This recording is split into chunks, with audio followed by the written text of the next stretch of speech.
Eh, Buenas tardes, señor Juan Fernando Correa, presidente de COMEX. Gracias por su tiempo y por atender la entrevista para sudaca.p.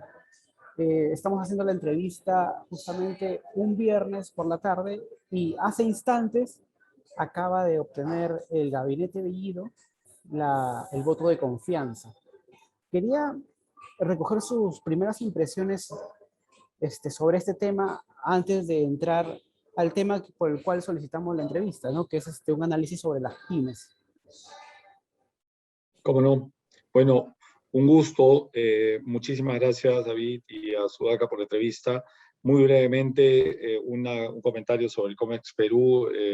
La Sociedad de Comercio Exterior es un gremio empresarial que ha buscado en los últimos 30 años impulsar política pública que ayude al desarrollo de la economía y de sobre todo, apertura comercial al mundo. Nuestro gremio está compuesto por empresas importadoras que exportadoras y que soportan la actividad de tanto importación como exportación, ¿no? Digamos, en ese sentido, nuestro foco históricamente ha sido tratar de buscar que se implementen políticas públicas que ayuden al progreso del país, ¿no? Entre ellas, el impulso de los tratados de libre comercio, por ejemplo, ha sido uno de nuestros roles centrales. Pero obviamente no somos ajenos a la coyuntura y no somos tampoco ajenos a que el desarrollo de la actividad económica se ve obviamente impulsado o afectado por la coyuntura política, ¿no? No, no quisiera entrar a hacer una evaluación política de si es que la aprobación del gabinete, ¿no? El voto de confianza es positivo o negativo desde un punto de vista político. Yo quisiera resaltar los aspectos que hemos escuchado como positivos y cuáles son las cosas que nos preocupan, ¿no? Asumiendo que entonces el gabinete del señor Bellido sigue en funciones, observamos algunos temas que, digamos, son positivos y algunos que también nos llaman la atención siendo positivos, ¿no? Lo primero es que hay un claro alejamiento de las propuestas electorales, ¿no? No hay un planteamiento directo de la Asamblea Constituyente, tampoco han hablado de cierre de importaciones o de afectar los tratados de libre comercio. Más aún, han sido específicos y directos alrededor de respetar de manera absoluta, digamos, todos los tratados firmados por el Perú. Eso obviamente es un mensaje positivo, ¿no? Es bastante bueno que asuman un compromiso un compromiso de esa naturaleza, porque nosotros tenemos la convicción de que esa es la decisión correcta, ¿no? También vemos como positivo que el gabinete se ha propuesto metas importantes, como retomar el Plan Nacional de Infraestructura. Ese plan es realmente importante. Es un plan que, además de generar inversión y de generar mucho trabajo, va a ayudar al Perú en general, a todo el país, a seguir desenvolviéndose de manera productiva y más eficiente. O sea, el Perú tiene un gran problema, digamos, de productividad y tener mejores carreteras, tener mejores puertos, tener mejores sistemas de comunicación, siempre son, digamos, beneficiosos para la productividad de un país. Y además, para el beneficio de todos los peruanos, porque cuando una carretera es mejor, lo voy a decir de manera así hasta un poco dura, ¿no? Pero una mejor carretera asegura que hayan menos accidentes de tránsito y menos muertos por buses que se voltean, ¿no? Y también que la gente pueda llegar más rápido a sus destinos. Entonces, ese tema lo consideramos bueno. También consideramos positivo que haya planteado el retomar los proyectos de infraestructura relativos al riego, es decir, los grandes proyectos de irrigación como son Chavimochic 3, Majesty Guas 2,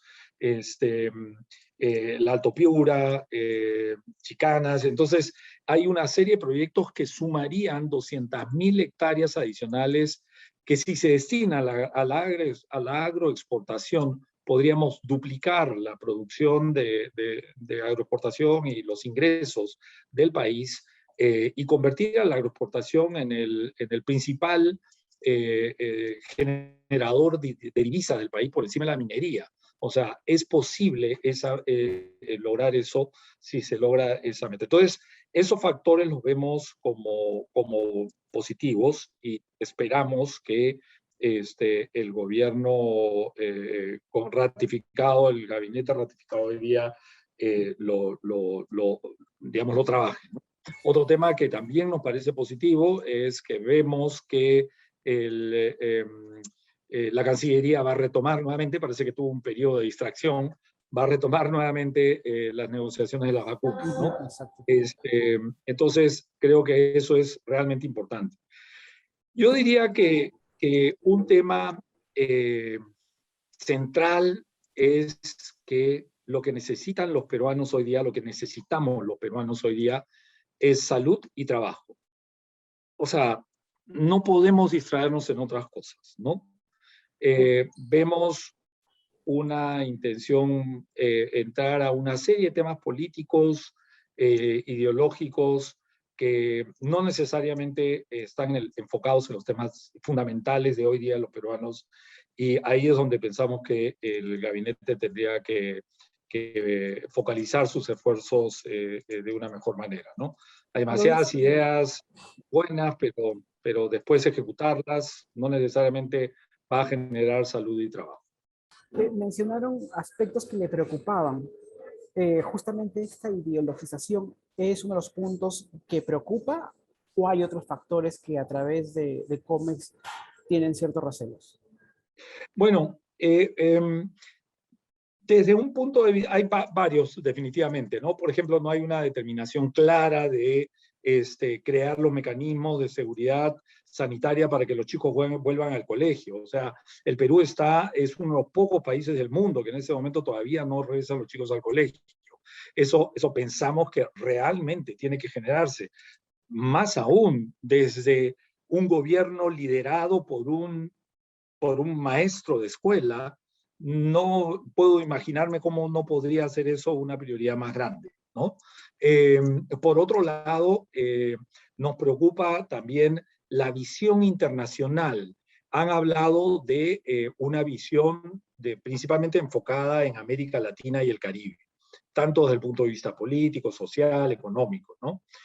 Está muy bien desarrollar buenos lazos con los vecinos, ¿no? Tenemos la Alianza del Pacífico, que estamos trabajando arduamente para reforzar los lazos ahí. Ecuador probablemente se una a la Alianza del Pacífico, eso es muy positivo también, pero no vemos una clara visión internacional de este gobierno y de este gabinete. ¿Y a qué me refiero con esto? En general, durante la campaña y durante la exposición, estamos viendo un foco demasiado centrado en todos los temas nacionales y hasta nacionalistas, se podrían decir, cosa que no está mal, pero cuando estamos hablando que hemos perdido, no sé, 2 millones de empleo, si hay algo que tenemos que hacer es recuperar el empleo, y tenemos un mecanismo absolutamente fundamental, enorme, gigantesco, que son los mercados que hemos abierto gracias a los tratados de libre comercio. Hoy día el Perú tiene acceso, o sea, siempre decimos, el Perú es un país grande, es un país con una cultura fabulosa, es un país rico en muchos aspectos, geográficamente maravilloso, eso todos lo sabemos. La población es un país mediano, 33 millones de personas, pero como economía es una economía chica, pequeña. Y sin embargo, con los tratados de libre comercio hemos logrado poder comerciar en relaciones ventajosas con países que representan el 80% del Producto Bruto global. Y además, para hacerlo más sencillo, son países que significan una población 100 veces más grande que la del Perú, 3.300 millones de personas, y que representan 340 veces más grande de consumo, porque son países con ingresos más altos que los del Perú. Entonces, no solo, o sea, 100 veces. Entonces, pensar en Latinoamérica como prioridad cuando tenemos Asia-Pacífico, que son 2.500 millones de personas. O sea, queremos darle soluciones rápidas a las personas que han quedado sin trabajo. Queremos darle posibilidad de que se recuperen todas las empresas que han quebrado. Y el foco va a ser entonces ir a visitar los países de la región. No, el foco tiene que estar en el mundo. Tenemos el mundo abierto a nosotros, ¿no? Y claramente no encontramos que hay un entendimiento de la dimensión del beneficio que le podemos traer a las personas, que es lo que supuestamente el gobierno quiere, ¿no? Aprovechando esta apertura que tenemos al mundo. Entonces, nos preocupa un poco la mirada internacional, nos preocupa un poquito la mirada de la solución de salud. Pensamos que está pensándose hacer demasiados cambios. Tal vez te diría que lo que más nos preocupa es que en un estado de crisis como el que estamos, crisis económica, sanitaria, pobreza incrementada, etcétera, y además incertidumbre política, es evidente, ¿no? Es fundamental que el gobierno se focalice en los temas centrales y no pretenda hacer cambios gigantescos o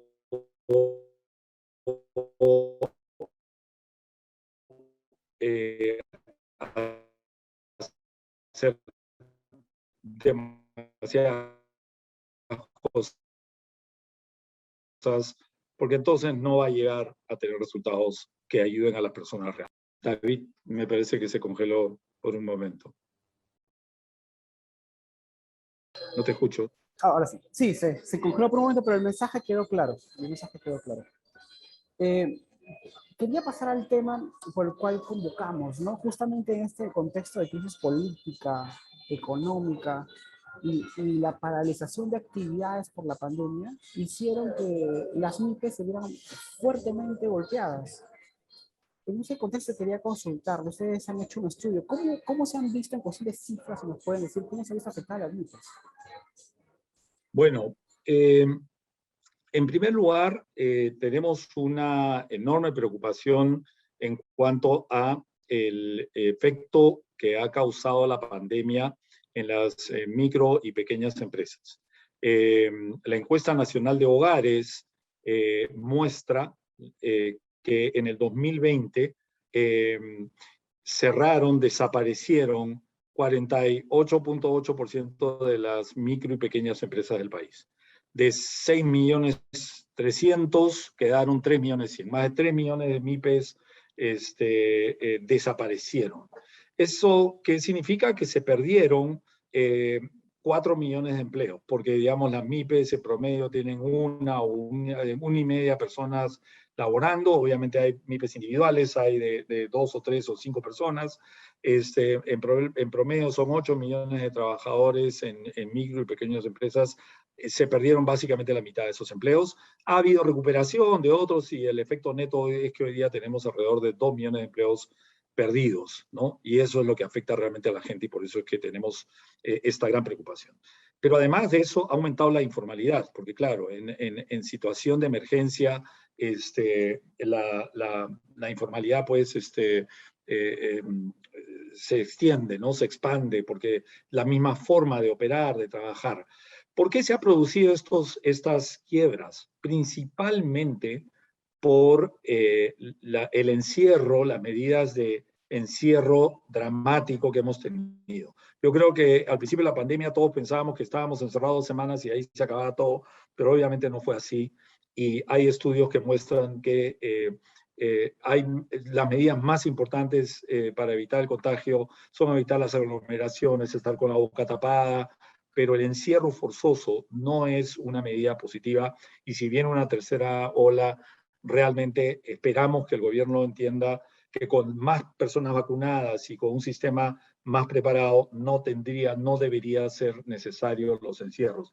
Los encierros han perjudicado principalmente a las más pequeñas de las empresas, ¿no? En segundo lugar, las micro y pequeñas empresas se han visto en muchas dificultades de financiamiento, ¿no? Es que la informalidad hace muy difícil prestarle a una micro y pequeña empresa. El gobierno está planteando que sea el Banco de la Nación el que haga ese trabajo. Bueno, yo creo que tenemos un montón de mecanismos, como son las cajas, las cooperativas, que están en mejor capacidad de hacer ese trabajo que el Banco de la Nación. Y lo digo por una razón muy sencilla. El riesgo de crédito en el Perú es lo que hace que las tasas sean altas. Si el riesgo de crédito fuese más bajo, es decir, si la gente cumpliera mejor, en términos generales, las tasas serían más bajas y el crédito sería más amplio. La informalidad hace difícil prestar, generalmente se prestan en esos casos como personas. Y cuando una persona no puede demostrar sus ingresos, no puede demostrar, porque es, digamos, informal, es difícil prestarle. Lo que puede pasar con un Banco de la Nación prestándole a estas personas es que vamos a tener una alta morosidad y, digamos, esas pérdidas las vamos a pagar todos los peruanos, ¿no? Es difícil tomar decisiones crediticias de manera masiva. Pero igual tenemos que encontrar mecanismos apoyados en el sistema financiero que ya existe para validar mejores condiciones de crédito para las micros y pequeñas empresas, ¿no? La actividad económica es lo que les va a salvar definitivamente. Quería graficar un poco lo que acaba de decir. Una cifra que ustedes proporcionaron es que al 2019 habían más de 6 millones de MIPES. En la actualidad, ahorita en estos momentos, hay un poco más de 3 millones. Hemos regresado a niveles previos desde 2004, es decir, hemos retrocedido unos 17 años. 17 años de retraso. Esto, ¿cómo mejorarlo actualmente? Bueno, ¿cómo recuperar eso? Básicamente con actividad económica en varios rubros y con apoyo y financiamiento, sobre todo a cajas municipales, cajas rurales y cooperativas. Porque son las cajas las que tienen mayor capacidad de estar cerca de las personas, de conocerlas y de facilitarles el crédito. Pero lo más importante es que haya apertura, en primer lugar. En segundo lugar, que haya apoyo del gobierno, o sea, un FAE-MIPA renovado, o sea, no tiene que ser el Banco de la Nación, pero sí el Estado puede proporcionar créditos de más largo, de mayor ampliación para facilitar la supervivencia de las micro y pequeñas empresas. Yo soy un ferviente creyente que más plazo es como que se te cayó, mira, esta digamos, pandemia, es como que viene un terremoto y destruye tu casa, ¿no? La destruye completamente. ¿Qué haces para reconstruirla? Probablemente, si tienes un trabajo estable, le pides al banco un crédito hipotecario que lo vas a pagar en 20 años. Bueno, es para mí igual, el Estado podría ayudar a apoyar financieramente a las micro y pequeñas empresas y que lo paguen en largo plazo. Eso es como un crédito hipotecario, llamémosle así, para la reconstrucción, no de la casa, sino de su entorno económico, ¿no? Y por otro lado, hay rubros en particular que han sido extraordinariamente afectados, ¿no? Uno es el del turismo y el de la gastronomía. Tenemos millones de personas que están haciendo los guías de turismo hoy día, que están haciendo las empresas digamos, de turismo en las zonas turísticas, ¿no? Realmente no tienen trabajo. Entonces, sí consideramos que el turismo tiene que ser una actividad que se tiene que reactivar rápidamente. Obviamente, tomando la medida de seguridad. Pero temas de facilitar, promocionar al Perú como un destino seguro para que vengan con confianza los turistas extranjeros que ya están vacunados. Aumentar el aforo en Machu Picchu, o sea, ¿para qué vas a poner 20% de aforo en Machu Picchu? Es un sitio totalmente abierto, ¿no? Lo puedes llevar a 50, 60, 70%, no pasa nada, ¿no? apoyar la creación de nuevos circuitos turísticos.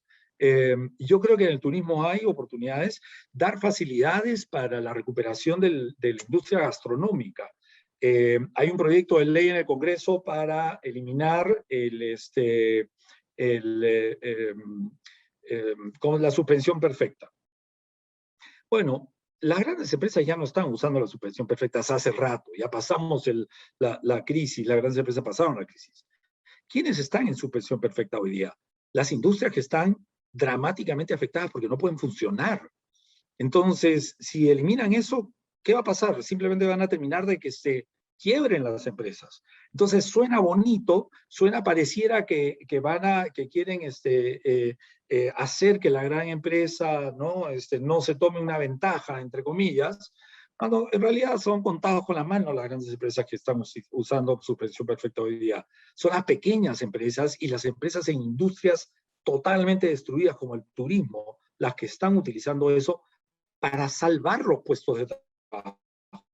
Si simplemente quitan esa posibilidad, la empresa quiebra, pues ya está.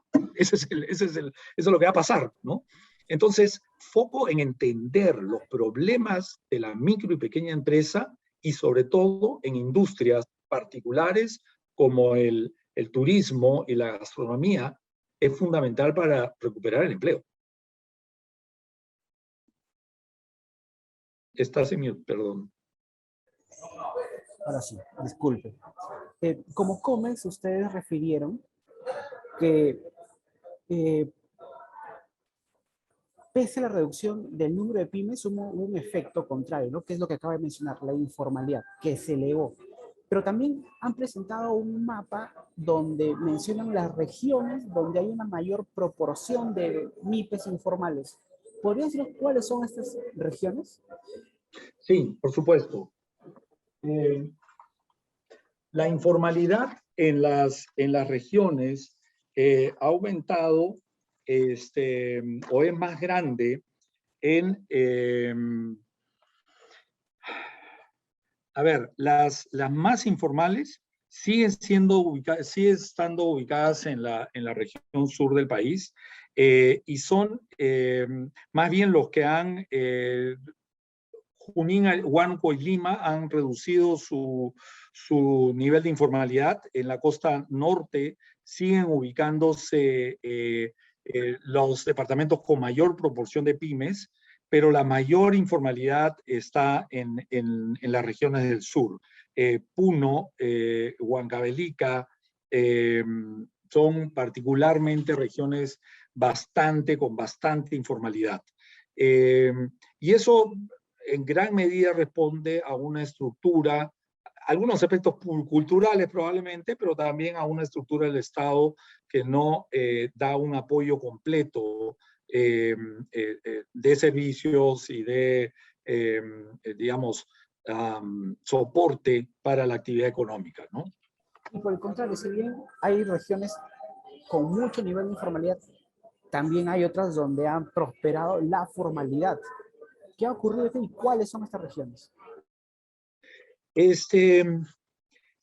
Bueno, en realidad los porcentajes son relativamente parecidos, o sea, hay variaciones de más o menos 4, más o menos 5%, ¿no?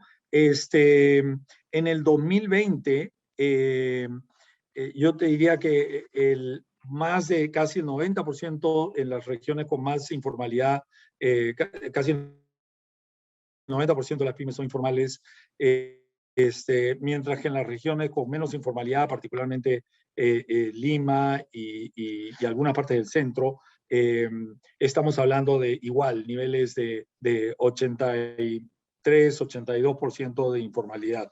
Entonces,